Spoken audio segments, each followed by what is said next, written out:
Olá, sejam bem-vindos ao canal da Astra Educa, e vamos continuar a disciplina de conhecimentos específicos para o concurso da Guarda Civil Metropolitana da Prefeitura de São Paulo.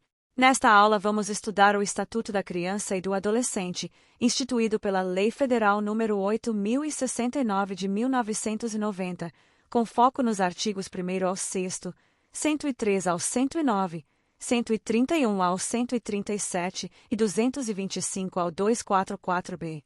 O Estatuto da Criança e do Adolescente, conhecido como ECA, é uma legislação fundamental no Brasil que estabelece direitos, garantias e mecanismos de proteção para crianças e adolescentes.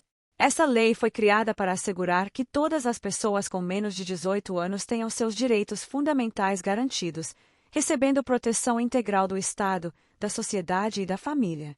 O ECA representa uma mudança importante na forma como o Estado brasileiro trata crianças e adolescentes, deixando de vê-los apenas como objetos de proteção e passando a reconhecê-los como sujeitos de direitos. Vamos começar pelos artigos 1º ao 6º do Estatuto da Criança e do Adolescente. O artigo 1º estabelece que o Estatuto dispõe sobre a proteção integral à criança e ao adolescente. Isso significa que a lei busca garantir o desenvolvimento físico, mental, moral, espiritual e social dessas pessoas em condições de liberdade e dignidade. O artigo 2º define quem é considerado criança e quem é considerado adolescente. De acordo com a lei, considera-se criança a pessoa com até 12 anos de idade incompletos. Já o adolescente é a pessoa entre 12 e 18 anos de idade. O artigo 3º estabelece que a criança e o adolescente possuem todos os direitos fundamentais inerentes à pessoa humana, devendo ser asseguradas oportunidades e facilidades para o seu desenvolvimento.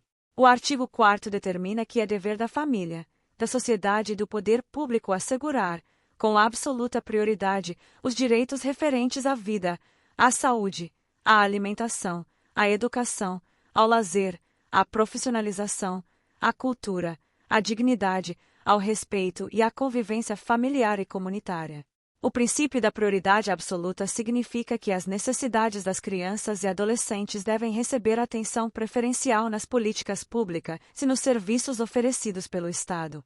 O artigo 5º estabelece que nenhuma criança ou adolescente será objeto de negligência, discriminação, exploração, violência, crueldade ou opressão. A lei também determina que qualquer atentado contra os direitos dessas pessoas deve ser punido na forma da legislação. O artigo 6º estabelece que a interpretação do Estatuto deve levar em consideração a condição peculiar da criança e do adolescente como pessoas em desenvolvimento.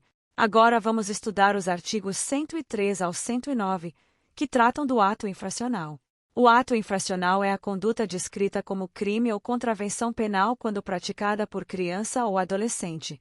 No entanto, o Estatuto estabelece tratamento diferenciado para esses casos, considerando a condição especial de desenvolvimento desses indivíduos. Quando uma criança pratica um ato infracional, ela não pode receber medidas socioeducativas.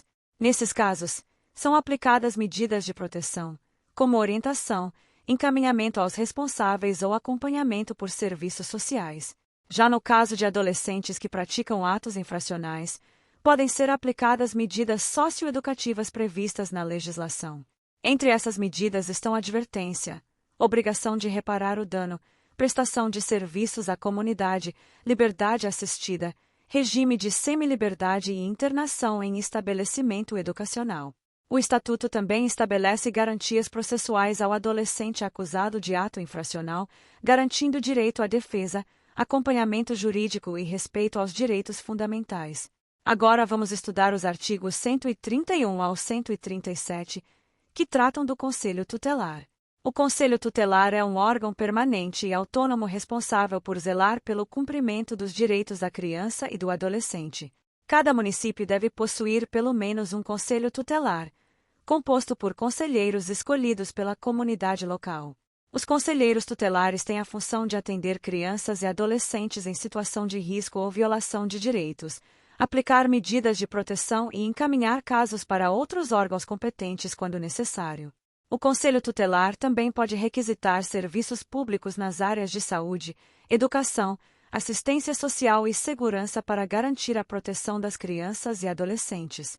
Agora vamos estudar os artigos 225 ao 244-B, que tratam dos crimes previstos no Estatuto da Criança e do Adolescente. Esses dispositivos estabelecem punições para condutas que violam os direitos das crianças e adolescentes. Entre esses crimes estão a subtração de criança ou adolescente de quem tem a guarda com finalidade libidinosa, a exploração sexual de menores, a produção ou divulgação de material pornográfico envolvendo crianças ou adolescentes e outras formas de abuso ou exploração.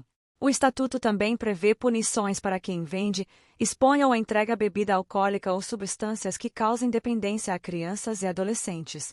Outro crime importante previsto na legislação é o de corrupção de menores, que ocorre quando um adulto induz ou facilita a participação de criança ou adolescente em atividade criminosa. Essas normas têm como objetivo proteger a integridade física, psicológica e moral de crianças e adolescentes, garantindo que eles cresçam em um ambiente seguro e saudável. Para os profissionais da Guarda Civil Metropolitana, conhecer o Estatuto da Criança e do Adolescente é extremamente importante.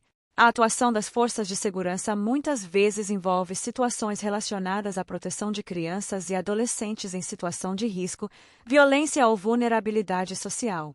Por isso, compreender os princípios, direitos e mecanismos de proteção previstos no Estatuto permite que o agente público atue de forma adequada, respeitando os direitos dessas pessoas e colaborando para a garantia da proteção integral prevista na legislação brasileira.